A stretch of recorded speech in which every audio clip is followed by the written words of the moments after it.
I woke up to pounding at my door. 6 a.m. My sister stood there, suitcase in hand, hair tangled, smirking like she owned the place. Behind her, my mother's voice cut through the hallway. "She'll live here from now on. And by the way, we're doubling your rent to cover our expenses." I stared at them in silence. My sister shoved past me, dropped her bag in the living room, and flopped on my couch as if she'd signed a lease. My mother's grin was sharper than any knife. I said only one sentence. "Then I'll move out." They laughed, like I was bluffing, like I had nowhere else to go.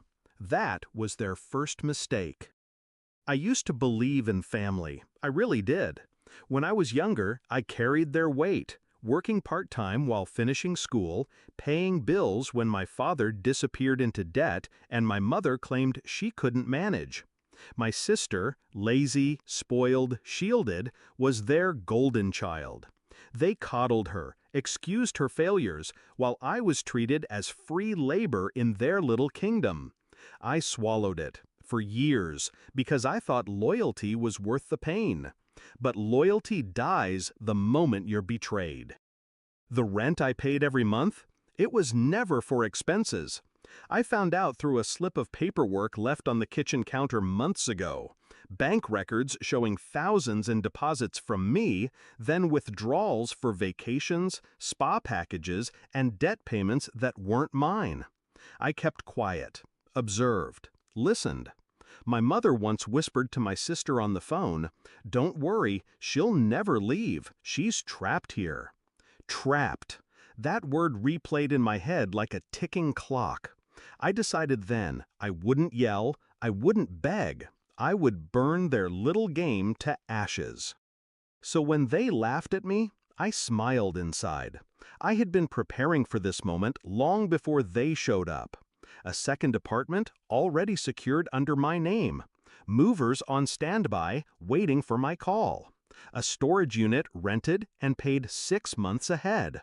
But the revenge wasn't just leaving. No, leaving quietly would have been a gift. I wanted them to choke on their arrogance. That same afternoon, while they celebrated in my kitchen with cheap champagne, I signed the final lease papers. By evening, the movers were at my door.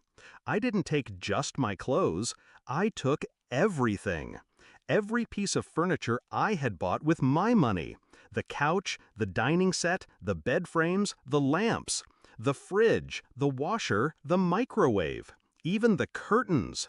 They belonged to me. Every receipt proved it. The look on my sister's face as strangers carried out the couch she had claimed as hers was priceless. My mother shrieked, called me selfish, ungrateful. I ignored her.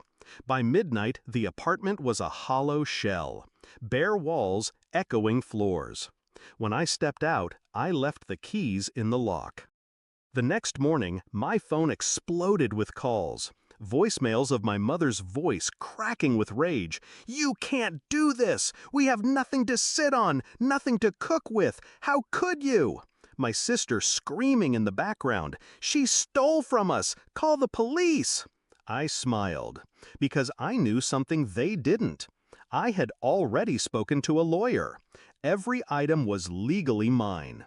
Every threat they tried to throw at me would collapse in their hands. And the final nail? I stopped my automatic rent transfers. The account they had bled dry was cut off permanently. They had counted on my money like addicts count on their next fix. Now the faucet was shut. I moved into my new apartment that night, a place filled with my furniture, my silence, my freedom. When I sat on my couch, the same one my sister had sprawled across at dawn, I finally exhaled. For 10 years, I had carried them, fed them, paid for their comforts while they mocked me. Now they were sitting on the floor of an empty apartment surrounded by nothing but their entitlement. They thought they could trap me, but I walked out with the walls stripped bare, and I left them to suffocate in the emptiness they created. Family isn't blood. Family is loyalty. and they lost the right to call themselves mine the moment they laughed. Final thought? I didn't just move out. I took back everything they stole from me. And in the silence that followed, I heard something sweeter than any apology they could have faked. I heard their downfall echoing in the hollow rooms I left behind.